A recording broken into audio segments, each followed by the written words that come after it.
ਇਹ ਇੱਕ ਤਿਜੋਰੀ ਹੈ, ਇਹਦੇ ਅੰਦਰ ਖੁਫੀਆ ਖਾਨੇ ਬਣੇ ਨੇ। ਇਹ ਹੁਣ ਤੇ ਗੰਦ ਪਿਆ ਨਾ, ਇਹਦੇ ਵਿੱਚ ਦੇਖਣਾ ਤੁਸੀਂ, ਇਹ ਦੇਖੋ। ਇਹ ਮੈਨੂੰ ਪਿਆਰ ਇਹਨਾਂ ਘਰਾਂ ਦੇ ਨਾਲ, ਖਾ ਮੁਸਲਮਾਨ ਦਾ ਘਰ ਹੈ ਪੁਰਾਣਾ, ਖਾ ਹਿੰਦੂ ਦਾ, ਖਾ ਸਿੱਖ ਦਾ, ਜਾਂ ਖਾ ਕਿਸੇ ਹੋਰ ਧਰਮ ਦਾ, ਮੈਨੂੰ ਬਹੁਤ ਪਿਆਰ ਹੈ। ਇਸ ਲਈ ਪਿਆਰ ਹੈ ਕਿ ਇਹ ਉਹੀ ਘਰ ਨੇ ਜਿਹੜੇ ਹਿੰਦੂ ਮੁਸਲਿਮ ਵੇਖਣ ਨੂੰ ਤਰਸਦੇ ਨੇ ਪਏ ਕਿ ਕਾਸ਼ ਸਾਡਾ ਪਿੰਡ ਕੋਈ ਵਿਖਾ ਦੇ, ਸਾਡਾ ਘਰ ਕੋਈ ਵਿਖਾ ਦੇ। ਅਤੇ ਮੈਂ ਉਹਨਾਂ ਦੀਆਂ ਇਹ ਖਵਾਹਿਸ਼ਾਤ ਨੂੰ ਜ਼ੇਨ 'ਚ ਰੱਖ ਕੇ ਫਿਰ ਮੈਂ ਜਦੋਂ ਜਾਣਾ ਉਸ ਘਰ 'ਚ ਤਾਂ ਮੈਨੂੰ ਲੱਗਦਾ ਮੇਰਾ ਆਪਣਾ ਘਰ ਹੈ, ਮੇਰੀ ਆਪਣੀ ਫੈਮਿਲੀ ਇੱਥੇ ਰਹਿੰਦੀ ਹੋਏਗੀ। ਦੇਖੋ ਦੋਸਤੋ, ਯਾਦਾਂ ਹੀ ਰਹਿ ਗਈਆਂ। ਬਹੁਤ ਵੱਡਾ ਚੁਬਾਰਾ ਉੱਤੇ ਕੁਝ ਲਿਖਿਆ, ਪੜ੍ਹ ਕੇ ਦੱਸਣਾ ਕੀ ਲਿਖਿਆ। ਲੇਕਿਨ ਦੋਸਤੋ, ਇਸ ਘਰ 'ਚ ਖਲੋ ਕੇ ਮੈਨੂੰ ਇਸ ਤਰ੍ਹਾਂ ਲੱਗ ਰਿਹਾ ਕਿ ਹੁਣੇ ਮੈਨੂੰ ਇਸ ਘਰ ਦਾ ਜਿਹੜਾ ਕੋਈ ਬਾਬਾ ਮਾਈ ਉਸ ਦੌਰ ਦੀ ਆਵਾਜ਼ ਦੇਗੀ, ਇਹ ਕਾਕਾ ਤੂੰ ਕਿਹਨੂੰ ਮਿਲਣਾ ਹੈ। ਲੇਕਿਨ ਐਸਾ ਨਹੀਂ, ਇਹ ਮੇਰਾ ख्वाब है। ਤੁਹਾਡਾ ਜਨਮ ਕਿੱਥੇ ਹੋਇਆ? ਕਿਹੜਾ ਪਿੰਡ ਸੀ ਜਿੱਥੇ ਤੁਸੀਂ ਪੈਦਾ ਹੋਏ? बड़ा पिंड शहर ਤੁਹਾਡਾ ਕਹਾਣੀ ਹੈ ਸੀ? रमजान फतून दा प्यो हा। ਅੱਛਾ, ਫਤੂ ਦਾ ਮੁੰਡਾ ਸੀ ਰਮਜ਼ਾਨ। ਸਾਡੇ ਸੱਜਣ ਮਿੱਤਰ ਵਿਛੜੇ ਤੇ ਵਿਛੋੜੇ ਦਿੱਤਾ ਮਾਰ, ਮੇਰਾ ਜੁੱਸਾ ਹੈ ਇਸ ਪਾਰ ਜੀ, ਸਾਵਾਂ ਨੇ ਉਸ ਪਾਰ, ਮੈਨੂੰ ਦੋਸ਼ ਨਹੀਂ ਤਕਦੀਰ ਤੇ, ਮੈਨੂੰ ਲੇਖਾਂ ਦਿੱਤਾ ਮਾਰ, ਜਮਨ ਭੋਏ ਨਹੀਂ ਭੁੱਲਦੀ ਭਾਵੇਂ ਕਰੀਏ ਜਤਨ ਹਜ਼ਾਰ। अस्सलाम वालेकुम दोस्तों, मैं औरंगजेब बेग एक नवी वीडियो ਨਾਲ ਤੁਹਾਡੀ ਖਿਦਮਤ 'ਚ ਹਾਜ਼ਰ। ਜਿਸ ਤਰ੍ਹਾਂ ਕਿ ਤੁਸੀਂ ਇੱਕ ਛੋਟਾ ਜਿਹਾ ਕਲਿੱਪ ਦੇਖਿਆ ਬਾਬਾ ਰਤਨ ਚੰਦ ਜਿਨੇ ਇੰਡੀਅਨ ਚੈਨਲ YouTube ਚੈਨਲ ਮਿੱਟੀ ਦੀ ਮਹਿਕ ਨੂੰ ਇੰਟਰਵਿਊ ਦਿੱਤਾ ਤੇ ਉਹਨਾਂ ਕਿਹਾ ਜੀ ਮੇਰਾ ਜਨਮ ਹੋਇਆ ਸੀ ਬੜਾ ਪਿੰਡ ਜਿਹੜਾ ਕਿ ਪਾਕਿਸਤਾਨ ਦਾ ਅੱਜ ਕੱਲ੍ਹ ਹਿੱਸਾ ਹੈ। ਤੇ ਉਹਨਾਂ ਦਾ ਉੱਥੇ ਇੱਕ ਦੋਸਤ ਵੀ, ਉਹਨਾਂ ਨੇ ਇੱਕ ਨਾਂ ਲਿਆ ਕਿ ਮੇਰਾ ਇੱਕ ਦੋਸਤ ਹੁੰਦਾ ਸੀ ਬਚਪਨ ਦਾ ਰਮਜ਼ਾਨ, ਤੇ ਉਹਦਾ ਪਿਓ ਦਾ ਨਾਂ ਸੀ ਫਤੂ। ਤੇ ਮੈਂ ਕਿਹਾ ਚਲੋ ਜੀ ਚੱਲ ਕੇ ਨਾਲੇ ਦੇ ਬਜ਼ੁਰਗਾਂ ਨੂੰ ਵਹਾਲਨੇ ਆ, ਪਾਕਿਸਤਾਨੀ ਜਿੱਥੇ ਇਹਨੇ ਜਨਮ ਲਿਆ ਸੀ ਬਾਬਾ ਰਤਨ ਚੰਦ ਨੇ, ਉਹ ਪਿੰਡ ਵਹਾਲਨੇ ਆ, ਨਾਲ ਕੋਸ਼ਿਸ਼ ਕਰਨੇ ਆ ਕਿ ਅਗਰ ਉਹ ਇਹਨਾਂ ਦੇ ਦੋਸਤ ਰਮਜ਼ਾਨ ਉੱਥੇ ਮੌਜੂਦ ਨੇ ਤੇ ਉਹਨਾਂ ਨਾਲ ਵੀ ਗੱਲਬਾਤ ਕਰਾਂਗੇ, ਤੇ ਨਾਲੇ ਉੱਥੋਂ ਦੀ ਗਲੀਆਂ ਮਹੱਲੇ ਉਹ ਸਾਰਾ ਕੁਝ ਤੁਹਾਨੂੰ ਇਸ ਵੀਡੀਓ 'ਚ ਵਹਾਲਨੇ ਆ। ਇਹ ਜੁੜੇ ਰਹੋ ਇਸ ਵੀਡੀਓ ਦੇ ਨਾਲ।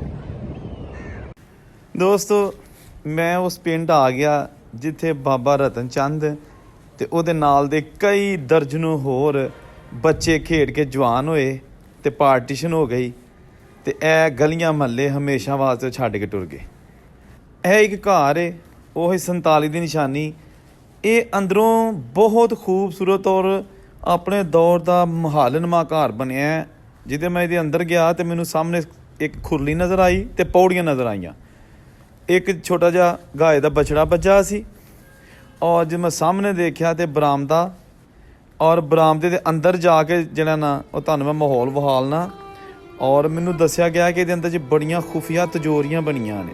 ਉਹ ਸਾਰਾ ਕੁਝ ਤੁਸੀਂ ਅੰਦਰ ਜਾ ਕੇ ਮੈਂ ਜਦੋਂ ਤੁਹਾਨੂੰ ਵਹਾਲਾਂਗਾ ਤਾਂ ਤੁਸੀਂ ਹੈਰਾਨ ਰਹਿ ਜਾਓਗੇ ਕਿ ਇਹ ਛੋਟਾ ਜਿਹਾ ਵੇਖਣ 'ਚ ਘਰ ਹੈ, ਲੇਕਿਨ ਇਹਦੇ ਅੰਦਰ ਪਸਾਰ ਕੋਠਰੀਆਂ ਔਰ ਫਿਰ ਉਹਨਾਂ ਦੇ ਵਿੱਚ ਜਿਹੜੇ ਬਣੇ ਨੇ ਸੋਨਾ ਰੱਖਣ ਵਾਸਤੇ ਤਿਜੋਰੀਆਂ।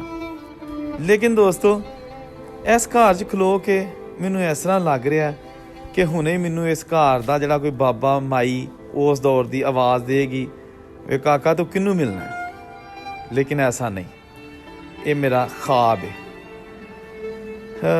ਇਹ ਕੁੰਡੇ ਲਾ ਗਏ ਹੋਣੇ ਨੇ 1947 ਨੂੰ, ਇਹ ਦਰਵਾਜ਼ੇ ਬੰਦ ਕਰ ਗਏ ਹੋਣੇ ਨੇ, ਤੇ ਜਾਂ ਨਹੀਂ ਵੀ ਕੀਤੇ ਹੋਣੇ ਕਿਉਂਕਿ ਅਕਸਰ ਬਜ਼ੁਰਗ ਕਹਿੰਦੇ ਨੇ ਅਸੀਂ ਖੁੱਲ੍ਹੇ ਹੀ ਛੱਡ ਕੇ ਸਾਰਾ ਕੁਝ, ਤੇ ਇਹ ਸਮਾਨ ਜੇ ਪਿਆ ਅੰਦਰ, ਅਲਮਾਰੀਆਂ ਬਣੀਆਂ ਤੇ ਤਿਜੋਰੀਆਂ ਬਣੀਆਂ, ਸਭ ਵੀਰਾਨੀ ਦਾ ਮੰਜ਼ਰ ਪੇਸ਼ ਕਰ ਰਹੀਆਂ ਨੇ। ਇਹਨਾਂ ਦੇ ਅੰਦਰ ਤੁਸੀਂ ਦੇਖੋ, ਹਾਂਜੀ, ਜਿੱਥੇ ਕਦੀ ਬੜਾ ਉਹਨਾਂ ਦਾ ਕੀਮਤੀ ਸਮਾਨ ਹੁੰਦਾ ਹੋਵੇਗਾ, ਅੱਜ ਇਹ ਦੇਖੋ ਦੁੱਖਾਂ ਭਰੀ ਦਾਸਤਾਨ ਸੁਣਾ ਰਹੀਆਂ ਨੇ।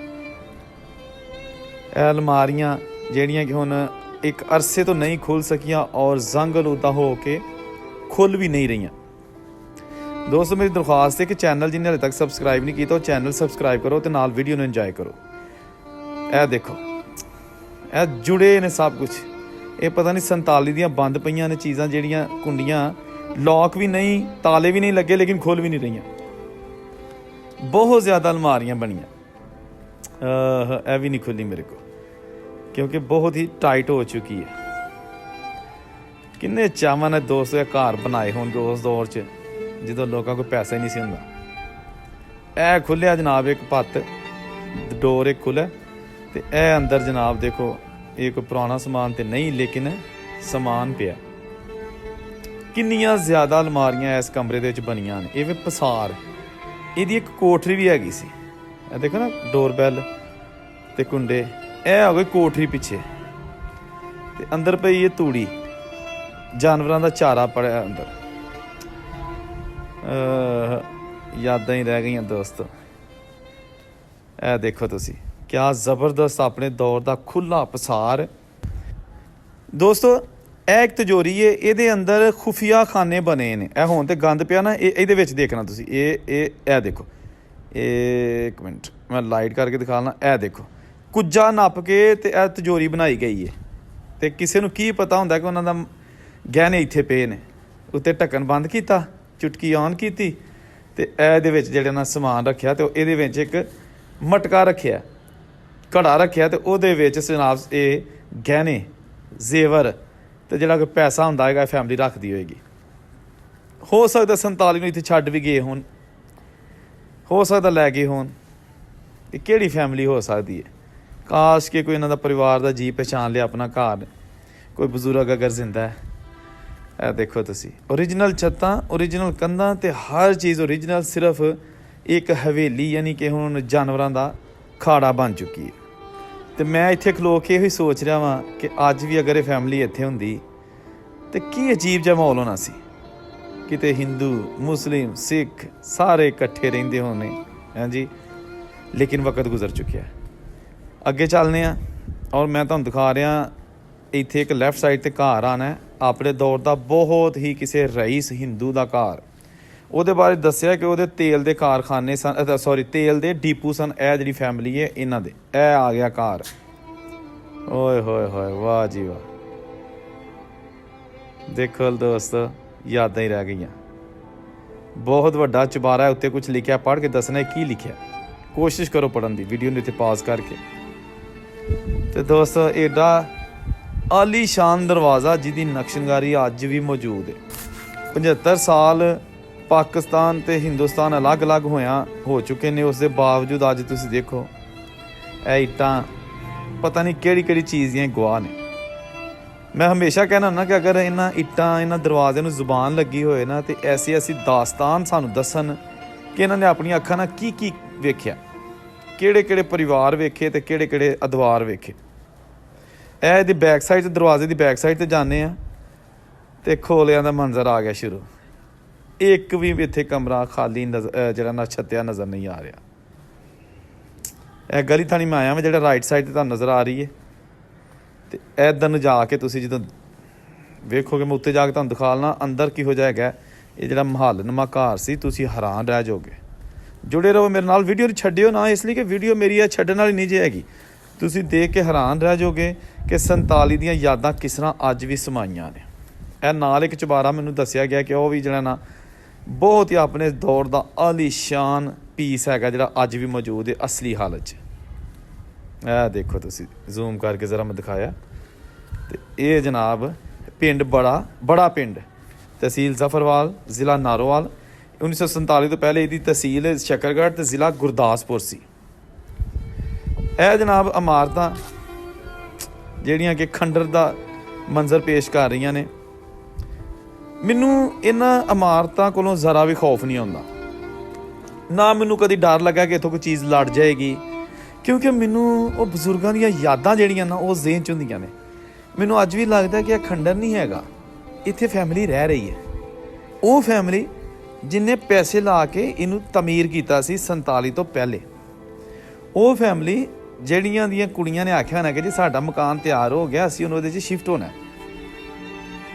ਲੇਕਿਨ ਹੰਡਾਇਆ ਨਹੀਂ ਇਸ ਕਾਰਨ, ਹੰਡਾਇਆ ਕਿਸੇ ਹੋਰ ਨੇ।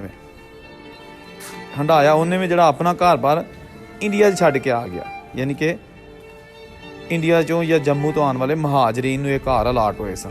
ਤੇ ਇਹ ਫੈਮਲੀਆਂ ਹੁਣ ਇਹ ਘਰ ਛੱਡ ਕੇ ਇੱਥੋਂ ਤੇ ਕਿਸੇ ਹੋਰ ਜਗ੍ਹਾ 'ਤੇ ਚਲੀਆਂ ਗਈਆਂ, ਯਾਨੀ ਕਿ ਸ਼ਹਿਰ ਚਲੇ ਗਏ। ਇਹ ਅੱਜ ਵੀ ਉੱਥੇ ਜਿਹੜੇ ਨਾ ਬਣੇ ਮਕਾਨ, ਬੜੇ ਚਾਵਾਂ ਵਾਲੇ ਮਕਾਨ, ਬੜੇ ਪਿਆਰ ਮੁਹੱਬਤ ਵਾਲੇ ਮਕਾਨ ਅੱਜ ਭੂਤ ਬੰਗਲੇ ਦਾ ਮੰਜ਼ਲ ਪੇਸ਼ ਕਰ ਰਹੇ ਨੇ। ਲੇਕਿਨ ਮੈਨੂੰ ਬਿਲਕੁਲ ਖੌਫ ਨਹੀਂ ਆਉਂਦਾ, ਮੈਨੂੰ ਪਿਆਰ ਇਹਨਾਂ ਘਰਾਂ ਦੇ ਨਾਲ। ਖਾ ਮੁਸਲਮਾਨ ਦਾ ਘਰ ਹੈ ਪੁਰਾਣਾ, ਖਾ ਹਿੰਦੂ ਦਾ, ਖਾ ਸਿੱਖ ਦਾ, ਜਾਂ ਖਾ ਕਿਸੇ ਹੋਰ ਧਰਮ ਦਾ, ਮੈਨੂੰ ਬਹੁਤ ਪਿਆਰ ਹੈ। ਇਸ ਲਈ ਪਿਆਰ ਹੈ ਕਿ ਇਹ ਉਹੀ ਘਰ ਨੇ ਜਿਹੜੇ ਹਿੰਦੂ ਮੁਸਲਿਮ ਵੇਖਣ ਨੂੰ ਤਰਸਦੇ ਨੇ ਪਏ ਕਿ ਕਾਸ਼ ਸਾਡਾ ਪਿੰਡ ਕੋਈ ਵਿਖਾ ਦੇ, ਸਾਡਾ ਘਰ ਕੋਈ ਵਿਖਾ ਦੇ। ਤੇ ਮੈਂ ਉਹਨਾਂ ਦੀਆਂ ਇਹ ਖਵਾਹਿਸ਼ਾਤ ਨੂੰ ਜ਼ਿਹਨ 'ਚ ਰੱਖ ਕੇ ਫਿਰ ਮੈਂ ਜਦੋਂ ਜਾਣਾ ਉਸ ਘਰ 'ਚ ਤੇ ਮੈਨੂੰ ਲੱਗਦਾ ਮੇਰਾ ਆਪਣਾ ਘਰ ਹੈ, ਮੇਰੀ ਆਪਣੀ ਫੈਮਿਲੀ ਇੱਥੇ ਰਹਿੰਦੀ ਹੋਏਗੀ, ਮੇਰੇ ਆਪਣੇ ਪਰਿਵਾਰ ਦੇ ਲੋਕ ਇੱਥੇ ਰਹਿੰਦੇ ਹੋਣਗੇ, ਇਹ ਕਮਰੇ ਉਹ ਇਸਤੇਮਾਲ ਕਰਦੇ ਹੋਣਗੇ। ਕਿਉਂਕਿ ਮੈਂ ਕਦੀ ਕਿਸੇ ਧਰਮ ਦੀ ਗੱਲ ਨਹੀਂ ਕੀਤੀ, ਕਿਸੇ ਮਜ਼ਹਬ ਦੀ ਗੱਲ ਨਹੀਂ ਕੀਤੀ, ਮੈਂ ਹਮੇਸ਼ਾ ਇਨਸਾਨੀਅਤ ਦੀ ਗੱਲ ਕੀਤੀ ਹੈ। ਤੇ ਇਹ ਜਨਾਬ ਉਹਨਾਂ ਦੀਆਂ ਯਾਦਾਂ, ਇਹ ਸੀੜੀਆਂ ਦੇਖੋ ਬਿਲਕੁਲ ਹੁਣ ਵੀਰਾਨੀ ਦਾ ਮੰਜ਼ਰ ਹੈ, ਬਲਕਿ ਖ਼ਤਮ ਹੋ ਚੁੱਕੀਆਂ ਨੇ। ਜਦੋਂ ਕਿਤੇ ਚੁਬਾਰਾ ਸੀ, ਬੜਾ ਆਲੀਸ਼ਾਨ ਚੁਬਾਰਾ ਸੀ। ਇਹ ਉਹੀ ਏਰੀਆ ਜਿਹੜਾ ਮੈਂ ਬਾਹਰੋਂ ਸਭ ਤੋਂ ਪਹਿਲਾਂ ਤੁਹਾਨੂੰ ਦਰਵਾਜ਼ਾ ਦਿਖਾਇਆ ਜਿਹਦੇ ਉੱਤੇ ਕੁਝ ਲਿਖਿਆ ਸੀ।